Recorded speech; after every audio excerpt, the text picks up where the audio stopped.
also use this time to take a comfort break as we sit and wait for the completion of the counting of the votes. So you can see that in the house there's three there's quite a number of voting booths, and that is where members would have cast their secret ballots. But we've been talking about, we've given the names of the two women that have been nominated for the position of the speaker, but we haven't said much about them. Now, I think it's maybe we'll be doing justice if we talk more about these two women. Ms. Toko Didiza is currently serving as the Minister of Agriculture, Land Reform and Rural Development in the 6th administration. She has recently been elected as the chairperson of the African Union Ministerial Specialized Technical Committee on Agriculture, Rural Development, Water and Environment. She has a vast ministerial career. From 1994 to 1999, she served as the first woman deputy minister of agriculture during the late Nelson Mandela's tenure. From 1999 to 2004, she was appointed as the Minister of Agriculture and Land Affairs. And from 2004 to 2006, she continued in the same portfolio as the Minister of Agriculture and Land Affairs.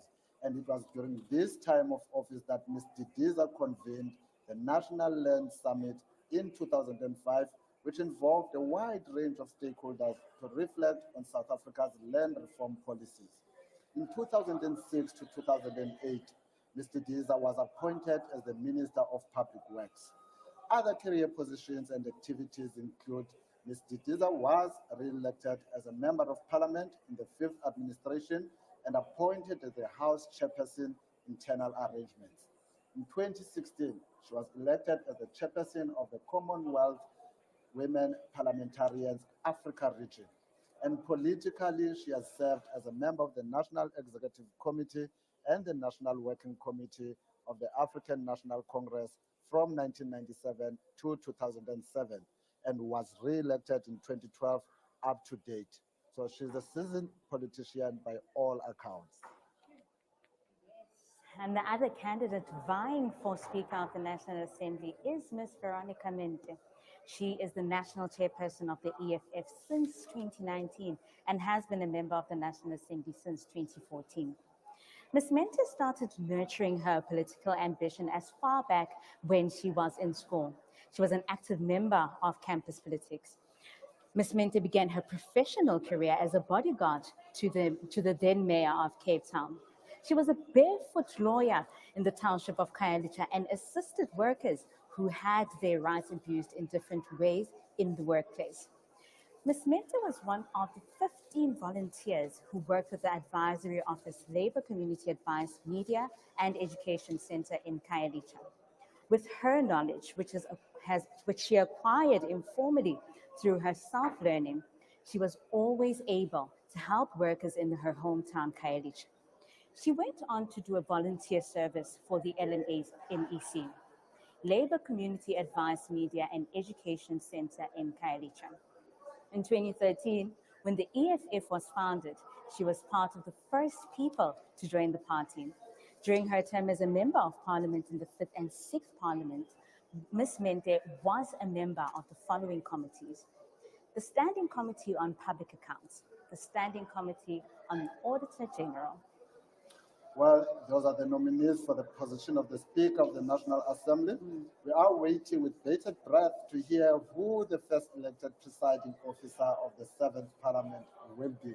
Stay tuned to Parliament TV as we build up to this sitting of the National Assembly. And for now, let's look at what is a legislature. Welcome to the Civics Academy Governance Series. In these videos, we explore different aspects of democratic governance and the concept of the separation of powers as one of the key features of democracy. In this video, we look at the legislative branch of government, its responsibility and tasks. Democracies are characterized by the separation of functions and powers between the three branches of government: the legislature, the executive, and the judiciary. Each branch checks the power of the other two so that there is a balance of power between them. The legislature is responsible for passing laws and for holding the executive branch of government accountable. the legislative authority in the national sphere of government is vested in Parliament, which is the supreme legislative power in the country. At provincial level, the legislature is represented by the provincial legislatures, and in the local sphere by the municipal councils. In this video, we will focus on the national level and outline what Parliament is and what it does, in line with Chapter 4 of our Constitution. The South African Parliament is situated in Cape Town. It is a place where our elected representatives meet and carry out their work. Our Parliament is bicameral. That means that we have two houses of Parliament, known as the National Assembly and the National Council of Provinces. The National Assembly is made up of 400 representatives from different political parties, called Members of Parliament, or MPs. South Africans indirectly elect MPs every 5 years by casting votes for the party of their choice. Seats are then allocated to each party based on the number of votes the party received using the proportional representation system. Each party compiles lists of candidates, and MPs are allocated from this list in the order the names are listed. Half of the 400 MPs are selected from national party lists, and the other half from provincial lists. A party needs to obtain about 45,000 votes for every MP representing it in the National Assembly. This system allows for smaller parties and therefore minority interests to be represented in our legislature. Soon after the national election, the Chief Justice, who is the head of the judiciary, swears in the members of the National Assembly. We explain the role and functions of MPs and political parties, as well as different aspects of elections in the Civics Academy election series. The second House of Parliament is the National Council of Provinces. It came into existence in 1997 and is the body that represents provincial interests at the national level of the legislature. The National Council of Provinces has 90 members. Each of the 9 provinces nominates 10 delegates to this council. The delegation usually consists of the Premier, 3 other temporary delegates who can change from time to time, and 6 permanent delegates nominated for the full term of Parliament. The party representation in the delegations must proportionally reflect the party representation in the provincial legislatures. Now that we know what Parliament is, let's talk about what Parliament does. Each house has its own distinct role and functions, as set out in the Constitution. However, there are also many instances where the two houses act together to conduct joint business. To simplify, we are referring to both houses of Parliament here. They have 4 main functions or areas of jurisdiction. These are: 1. The consideration, amendment, and passing of draft laws, called bills. Bills are usually introduced by the executive, but they can also be introduced by MPs and are then discussed in parliamentary committees, which may amend provisions and approve them before both houses of Parliament vote on whether to pass them. Parliament must ensure that all bills conform to the provisions of the Constitution before being passed. Otherwise, a High Court can declare the law or parts of it unconstitutional and invalid. If this is confirmed by the Constitutional Court, the law has no force and effect, as if it was never passed. Parliament may also amend the Constitution with a 2/3 majority of votes. Furthermore, the Constitution requires Parliament to allow members of the public to participate in lawmaking processes through written submissions or by giving testimony before parliamentary committees. 2. The election of the President. At its first sitting after the election, the National Assembly elects the President from among its members. The leader of the political party that wins the majority of the seats in the National Assembly is nominated and elected as President. Once elected President, he or she becomes the head of the executive and stops being a member of Parliament. 3. Oversight of the executive. Parliament approves the budgets of government departments and has the duty to scrutinize and oversee the work of the executive and to hold cabinet ministers accountable. The various committees of the National Assembly and the National Council of Provinces can call cabinet ministers to appear before them to explain their work and to answer questions about their work.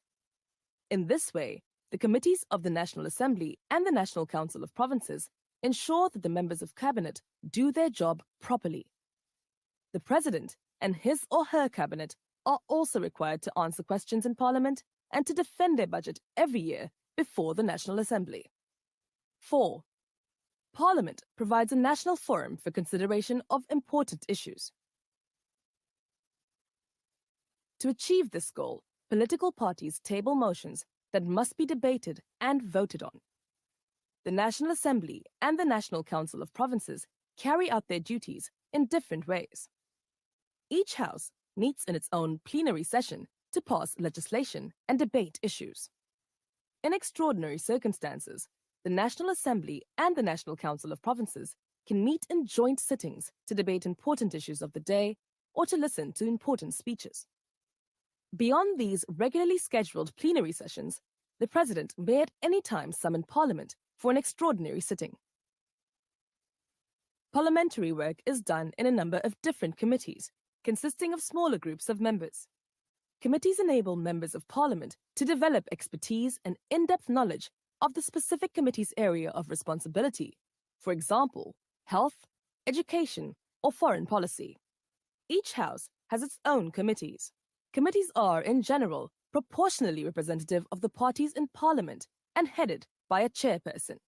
They are required to report regularly on their activities and to make recommendations to their house for debate and decision.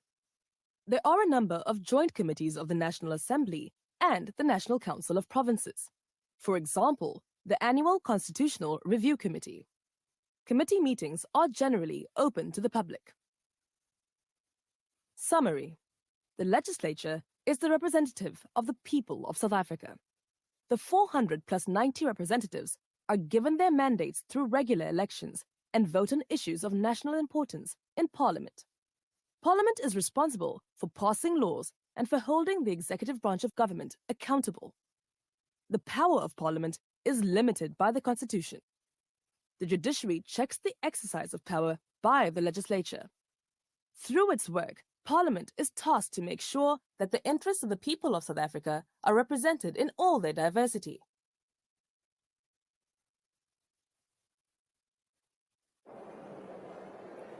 And welcome back to Parliament TV live at the CTICC, where this premises has been declared as the parliamentary precinct.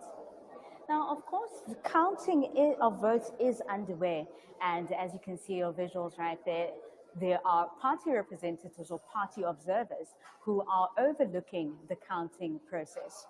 And everyone is waiting for the results, and we hope that that process will be concluded soon. And as soon as that process is concluded, then the presiding, the people that are helping with the counting of the votes, the returning ones and the new ones, will then go to the presiding officer and provide a report of the counting. And it is at that instance then the presiding officer with the Chief Justice will then read the outcome of the election.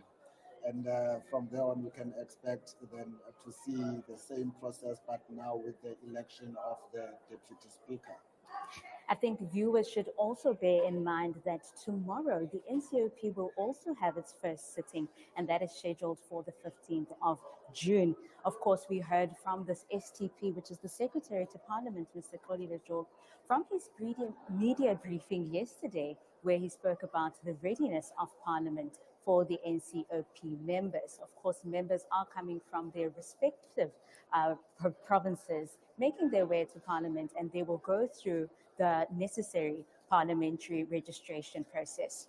I think it's also important just to inform our viewers at home that unlike the National Assembly, the National Council of Provinces has 90 members, which consists of 10 members from each province. You have 6 permanent delegates and you have 4 special delegates, which are often led by the Premier of the province or the person that the Premier has delegated to lead. So we expect that tomorrow members would have arrived in Cape Town. A number of provincial legislatures were sitting today, and we expect that they would have concluded their processes so that to allow those members that they will be sending to Parliament to travel, of course, Those from the Western Cape don't need to travel as they are already here, but I'm also told that quite a number of members have started making their way to Cape Town, and tomorrow will then facilitate the appointment of the chairperson of the National Council of Provinces, as well as the deputy chairperson and the chief whip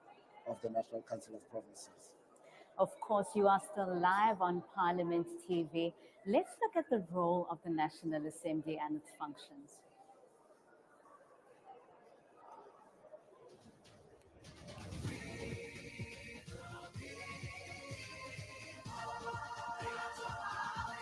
Building our great South African nation together. The Parliament of the Republic of South Africa consists of two houses, the National Assembly as well as the National Council of Provinces. These two houses exist to uphold the nation's hard-earned democracy. The National Assembly is elected to represent the people and to ensure governance by the people under the Constitution. This is done by overseeing the executive, passing laws, providing a national forum for public debate on important issues, and choosing the country's president from its members. And I accordingly declare the Honorable Cyril Matamela Ramaphosa duly elected President of the Republic of South Africa. The NA consists of 400 members of parliament who are elected through a system called proportional representation. The NA has various office bearers responsible for various functions, the most important being the presiding officers. At the beginning of each administration, one of the NA's very first responsibilities is to elect the presiding officers of the House, this being the Speaker and the Deputy Speaker. They are entrusted to run the affairs of the NA. They oversee meetings and make sure that members of Parliament speak freely but adhere to the rules of the House.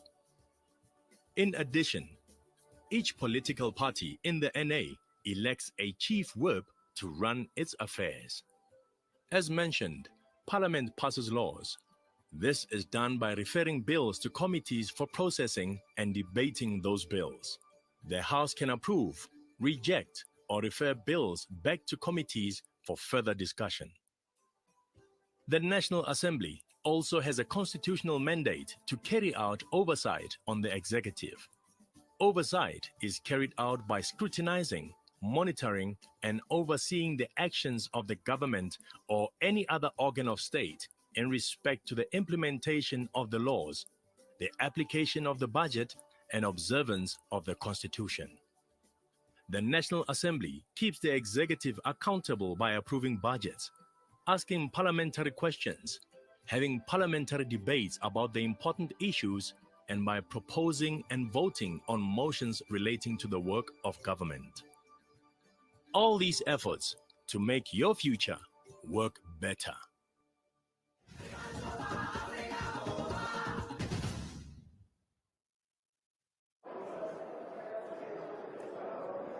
Welcome back. You're still watching the live broadcast of the first sitting of the National Assembly.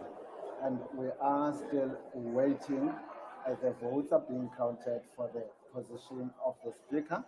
We have two nominations from the floor, Ms. Toko Didiza and Ms. Veronica Mente. Whilst we are waiting, the Parliament TV visited the National Election Results Center, and we spoke to a few stakeholders who took part in the preparation and the election process. Let's have a look.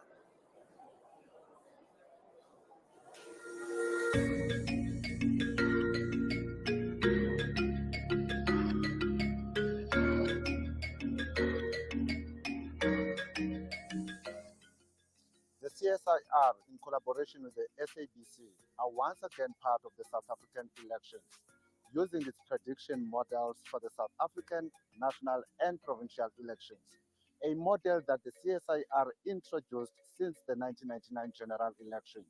And standing with me now is Dr. Jeffrey Baloyi of the CSIR. Good afternoon, and thank you very much for taking this interview. No, thank you for welcoming me. Dr. Baloyi, if you could briefly share with us what is the role of the CSIR in an election? Okay, the role of the CSIR, and as you said, we collaborate with the SABC, is to utilize our expertise as a scientists and engineers to come up with a prediction model that can help assist the country and especially society at large to really track how well the elections are unfolding as the IEC is busy giving out the results as they come through from the different voting districts. And what are these models that the CSIR is using to arrive at its predictions? We have developed mathematical and statistical models that we look at the data that we collected from previous elections. And from there, we develop the algorithms and into a software package that we can use to predict what results to expect once we reach a particular level of voting district declarations. So this is not the first election, obviously. Now, based on the previous elections, have these predictions really given you the outcome that you would like to see? Yes, I don't want to brag, but absolutely. Since we started doing our predictions since 1999, we've always been accurate in our predictions, and we started cooperating with the SABC since 2004, and we also feel comfortable and confident that even in this elections, we're gonna be accurate in our predictions.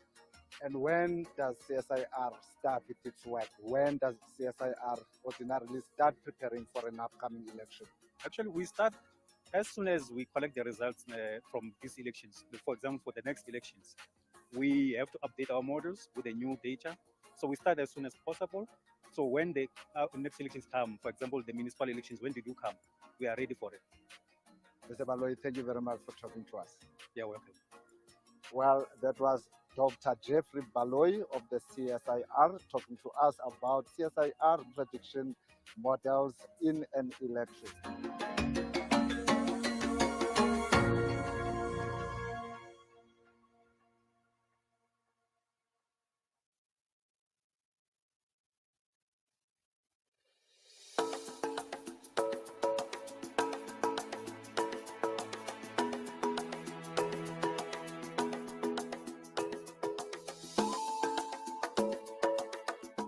Since the late 90s, the IEC has partnered with the Human Sciences Research Council to undertake a program on electoral research. Joining me now is Dr. Stephen Gordon, a senior research specialist for developmental, capable, and ethical state at the Human Sciences Research Council. Good afternoon, and thank you for talking to us. And thank you for talking about such an important, relevant issue in our fast-changing democracy here in South Africa. If you could just briefly give us an overview of the work of the council. So the Human Science Research Council has been conducting an election satisfaction survey since 1999, tracking satisfaction with the quality of elections. We must remember that elections are only considered free and fair if the voters themselves share this perspective. So we've been asking voters, do you think the election was free and fair? How can we improve the election experience? What can the Election Commission do to make sure your vote is safe, secret, and secure? Now, if you've just shared some of the intentions for conducting this research, but if you can just briefly take us through some of the methodologies that you use when conducting the election research. So we have data scientists. They select 300 voting stations and send field workers to those voting stations. They conduct an exit poll. So as people exit the voting station after having voted, they're interviewed and asked a number of questions, usually takes about 15 minutes. These voting stations are selected according to their demographics, geographic position, and their socioeconomic makeup. We follow the best international standards in terms of weighting and analyzing this data, and indeed credit must go to the Election Commission for investing in one of the longest, most robust election satisfaction surveys, not just in Africa, but in the world.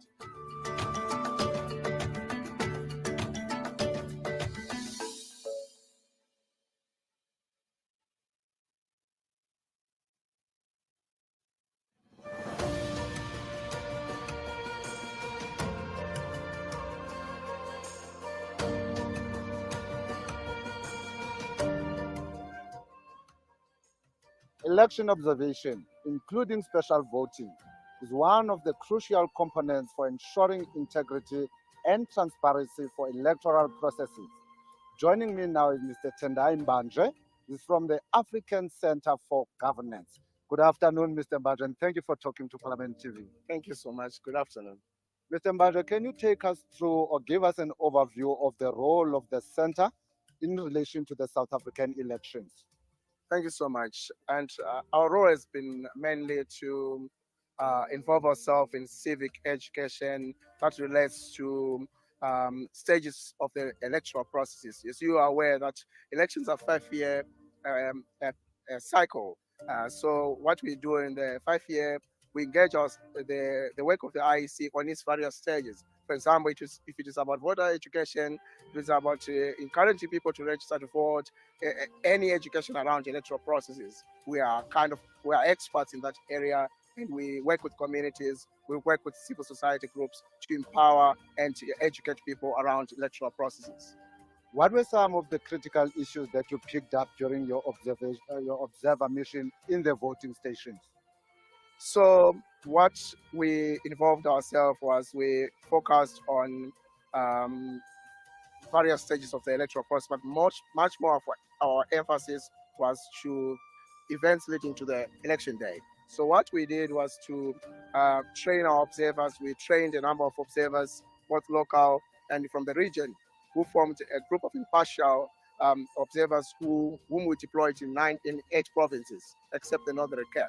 So we observed special voting. What we picked up was much of our observers noted that there was a gap in terms of the security or the safety of polling staff when they move home to home, when they are helping people to cast their vote, because they were putting the ballots in small bags. So we could identify that anything could happen to those votes, and also could happen to the security of the staff. So one of our recommendations to say the IEC must find ways to ensure that there is security of those who are administering the voting process, and also that process is well observed, because much of the observers did not focus on that special voting. So much of our special voting identifies such gaps. Then when it came to the actual election day, we noted low presence of law enforcement in many polling stations. We also noted low presence of observers, domestic observers. So much of the polling stations that we visited, we hardly met observers. So that was quite worrying to say maybe there wasn't sufficient work that was put in trying to encourage civil society organizations. Perhaps they don't have resources into election observation, which is the area which is crucial to provide oversight to this important occasion. Then major complaints came to the VMDs, voter management devices, how to use them. I think there's still room on how those technologies could be improved. But overall, I think we did not pick any red flags or any issues that could pose the credibility of this election to stake. So overall, I think more than 600 polling stations we observed across the country, we did not meet major issues of worry apart of logistical challenges that the IEC faced. I understand that you have already produced a preliminary report. Can you take us through to some of the findings and the recommendations that are contained in the report?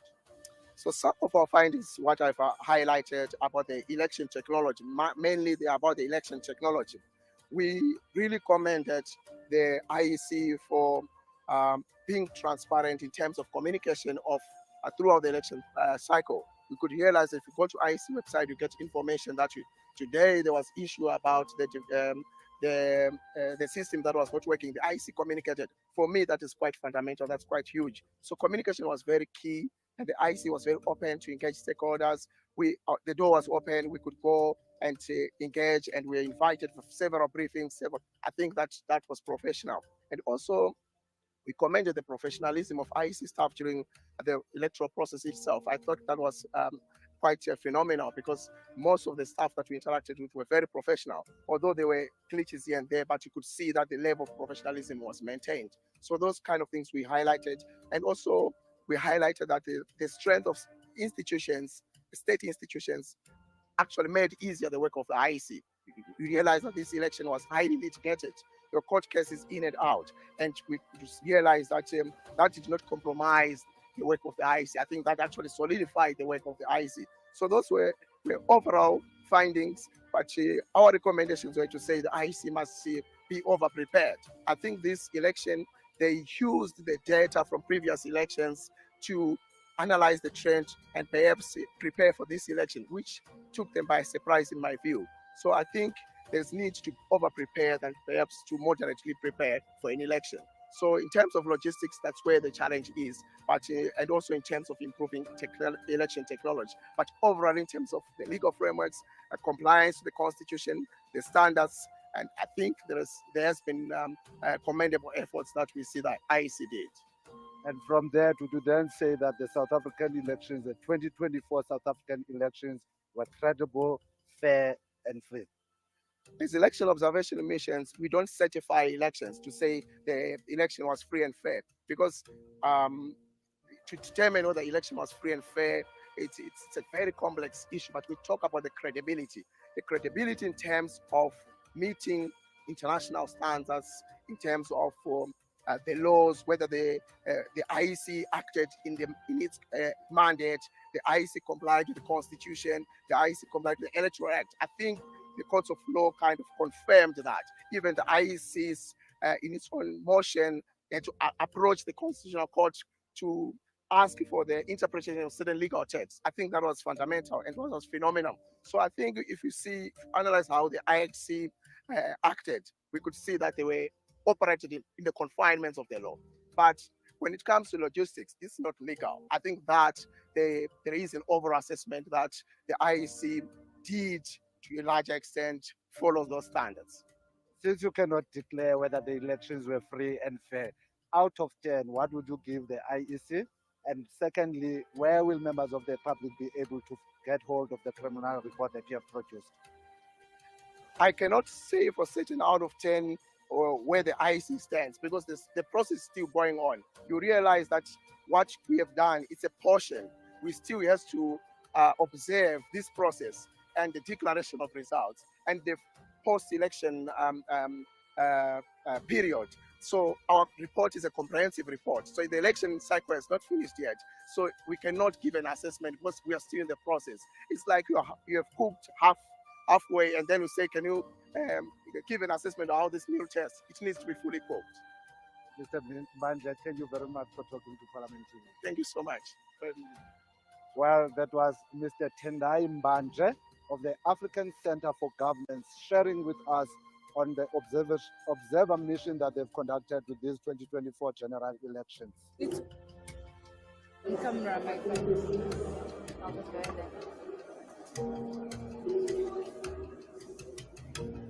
I'm gonna need you guys to do this.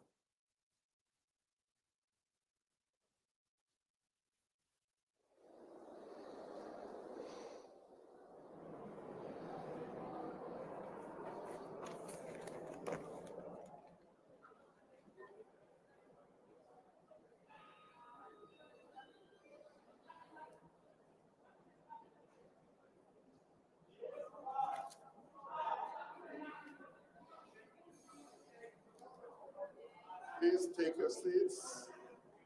And of course, we are still live at the CTICC, where this is the first National Assembly sitting. And of course, this is the moment of truth. There was nominations of two women, Miss Thokoza Didiza and Miss Mente. And now the members of parliament voted. And now we are waiting for those election results to come through. Members are settling down, and hopefully very soon the Chief Justice will make that very anticipated announcement. As you can see those visuals right there. This is one of the most significant proceedings when it comes to the opening of Parliament. Of course, this is the Parliament of the 7th administration, and it is quite important when we're going into this 5-year term to ensure that all proceedings are followed to the T. Those ballot areas are still there, which is just an indication of what happened about an hour ago when members elected their preferred candidate. Those are some of the members walking towards the chamber. Of course, members of the public cannot hear it, but here live at the City ICC, we did hear the bells ringing, which is an indication for members to go to the chamber and take their seats. Of course, earlier on, there was more than one nomination that was received, and the Chief Justice announced that a secret ballot would take place in the House in terms of Item 6 of Part A of Schedule 3 to the Constitution. He suspended proceedings to allow for preparations for the voting process.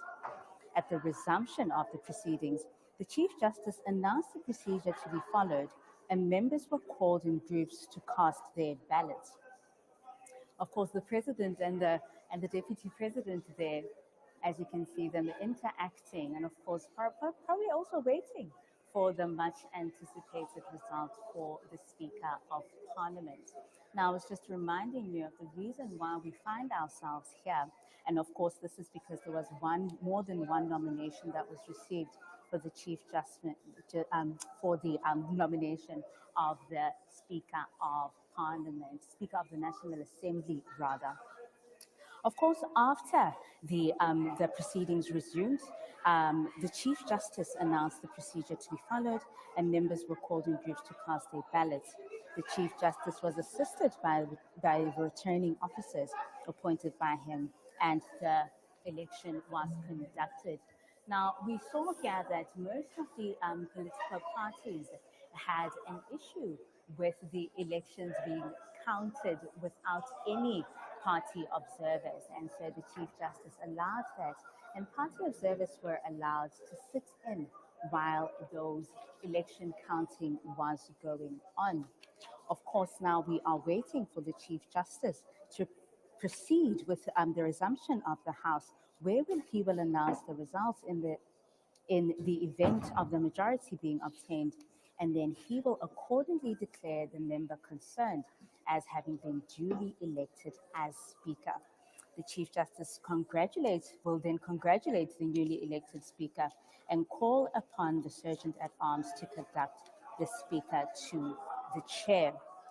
Of course, then the following procedure will then be that the Sergeant of Arms will then enter the House and approach the newly elected Speaker, will bow and will conduct the Speaker to the Chair. The Speaker is given an opportunity to express his or her sense of honor, thus conferred, and thereafter proceeds with the process of the election of the Deputy Speaker. The same procedure for the election of the Speaker is followed by the Speaker when presiding over the election of the Deputy Speaker.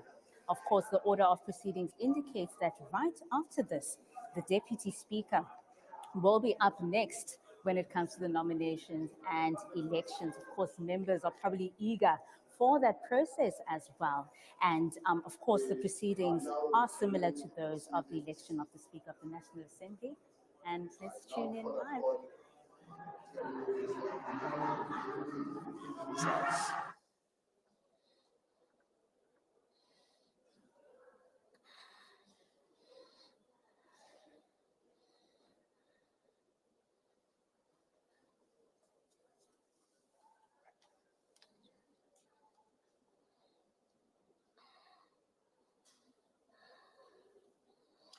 The results read as follows. Total number of ballot papers issued, 341. Total number of ballot papers counted, 341. Total number of spoiled and invalid ballot papers, 9. And of those 9, 8 are spoiled and 1 is invalid. And the one that is invalid refers to a case where a member asked for another paper after realizing that he or she had made a mistake and was then issued with a new ballot paper. Then the candidates, Honorable Didiza, 284.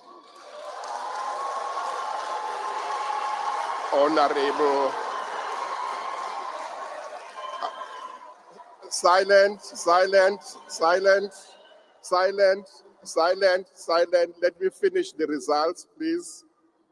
Honorable Mentenkuna, 49.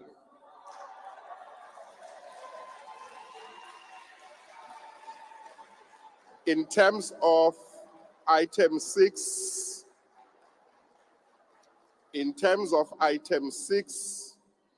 of Part A of Schedule 3 of the Constitution, I accordingly declare Honorable Didiza duly elected Speaker of the National Assembly.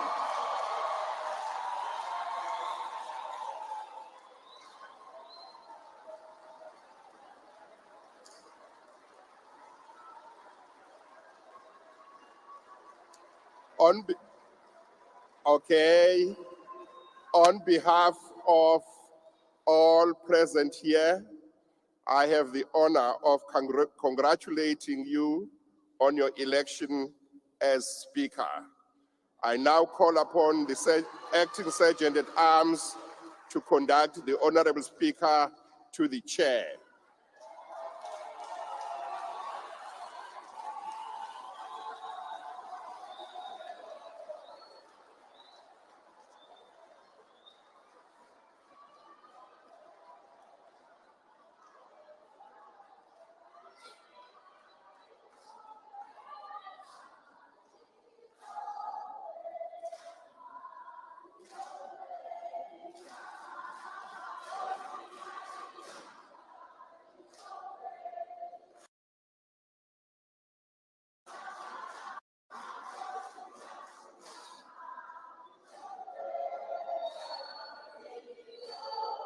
The DA will enter the song.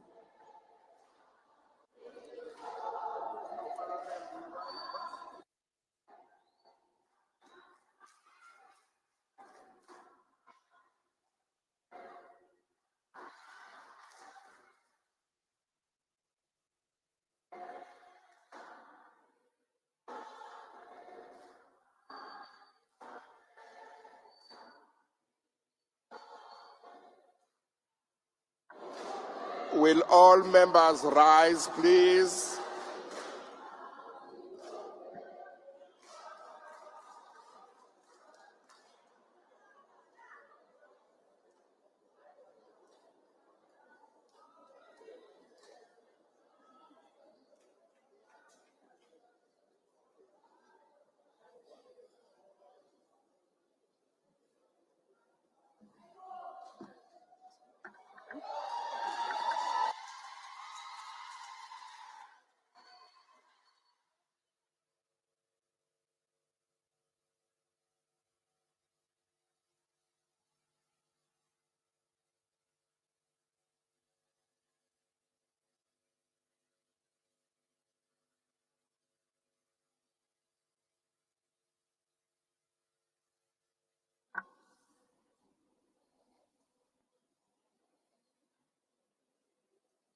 Thank you very much. You may be seated.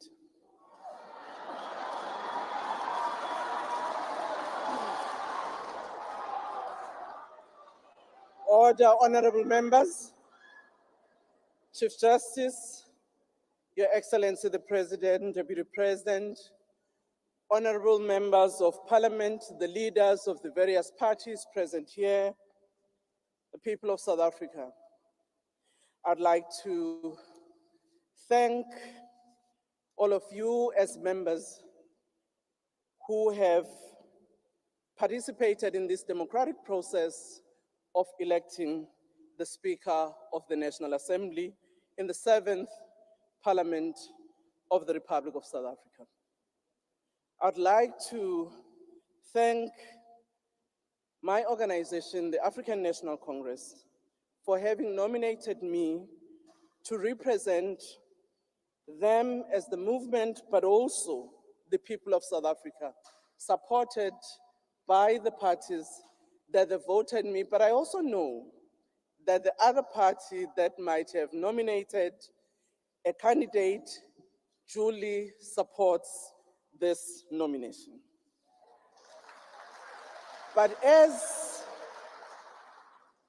a country, And as a democratic state, we have an opportunity to express our views, representing our constituency, and that's why we have to elect and participate in such a process, where then the one who is elected take the responsibility, but it does not mean that those who might have voted differently are not supportive of the work of the institution.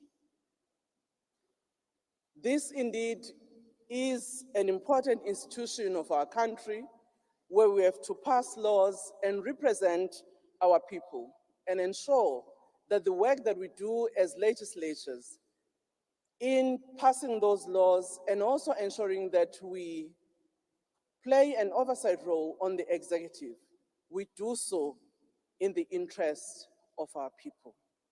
The role of the Speaker is that of ensuring that we conduct the debates in this Parliament within the rules in a manner that is fair.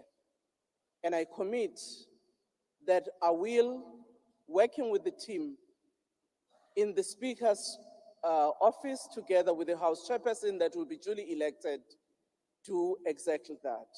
I also commit that I would work with all the parties led by their whips and their representatives to make sure that we conduct the business of this Parliament in a manner that indeed reflects the will of the people of South Africa.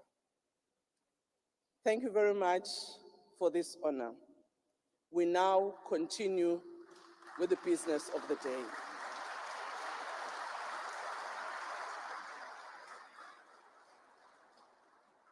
Order, honorable members. The House will proceed with the election of a Deputy Speaker in terms of the procedure set out in Part A of Schedule 3 of the Constitution and in accordance with rules of Chief Justice of the Republic of South Africa. Members are reminded that there will be no debate and that each nomination must be submitted on the prescribed form and duly seconded. There will now be an opportunity for nomination of candidates for the election as Deputy Speaker of the National Assembly. Speaker, Honorable Member Shibambo. no, thank you very much, Speaker, and best wishes on your election as a Speaker of the National Assembly. So, I stand myself as Nico Floyd Shibambo to nominate Honorable Vuyeletu Zungula as the Deputy Speaker of the National Assembly.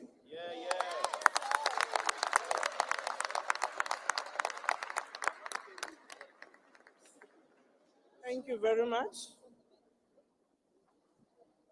Thank you very much for that nomination. Is there a seconder to the nomination? I see an honorable member at the back. Ke a leboha Speaker. Lebitso la ka ke Lehlohonolo Wonderboy Mahlatsi from UAT. Ke seconda kgetho ya Vuyeletu Zungula. Thank you very much.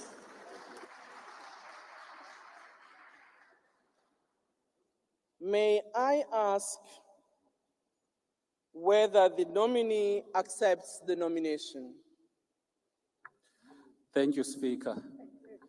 Dingu Vuyeletu Zungula, uDosini, uNoyila, uMqohana. Into ngathi inkosi emntwini kuba inkosi ngokwayo. Ndiyasamkela isiphakamiso. Thank you. Thank you very much. Can the returning officer indicate to me whether the form has been handed over? The nomination form of Honorable Zungula.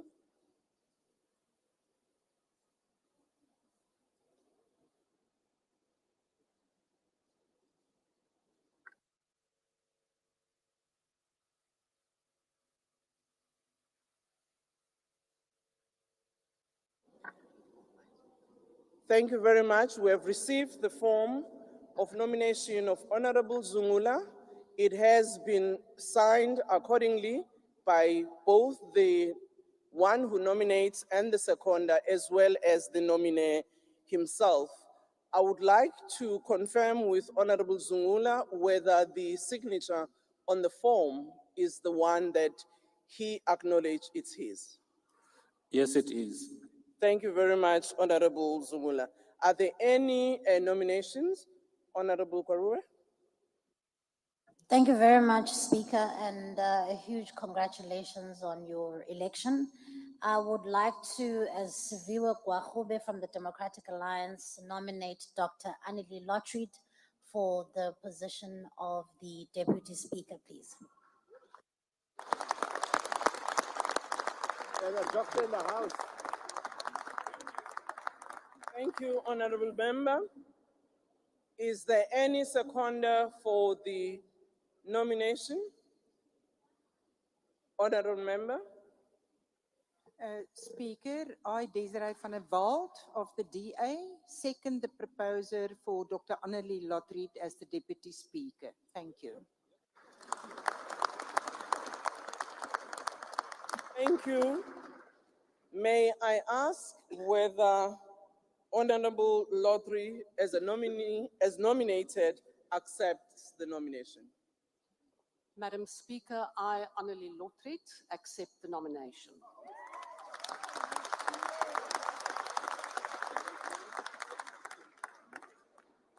May I check with the returning officer whether the form has been received?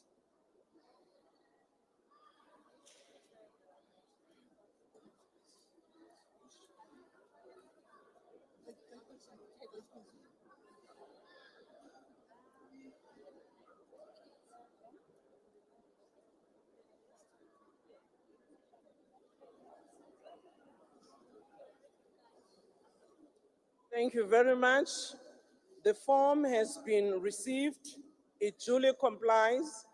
The nominee and the one who seconded, as well as the one who has been nominated, Honorable Lotriet, has been signed accordingly. If I may check, Honorable Lotriet, whether you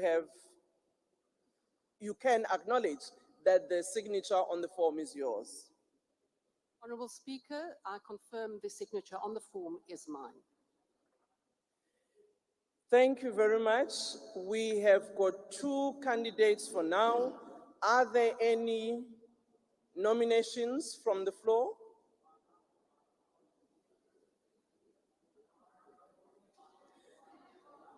There are no nominations. I don't see any hand. Thank you very much. Given that we have 2 candidates,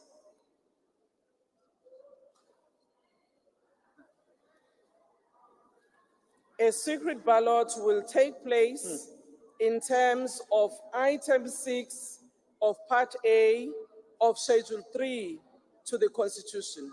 Order, honorable members. I now suspend proceedings to allow the returning officers to prepare ballot papers. We shall resume proceedings when the bells are rung. The madam is in charge. Thank you very much, honorable members. The returning officers will now take the responsibility.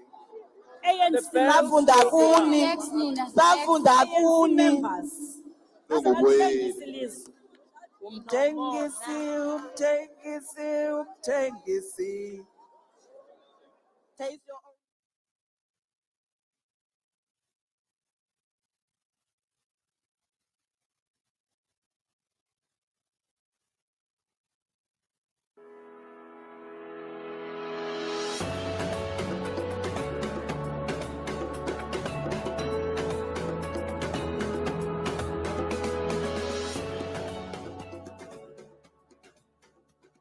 On the election of the new president, His Excellency Cyril Ramaphosa,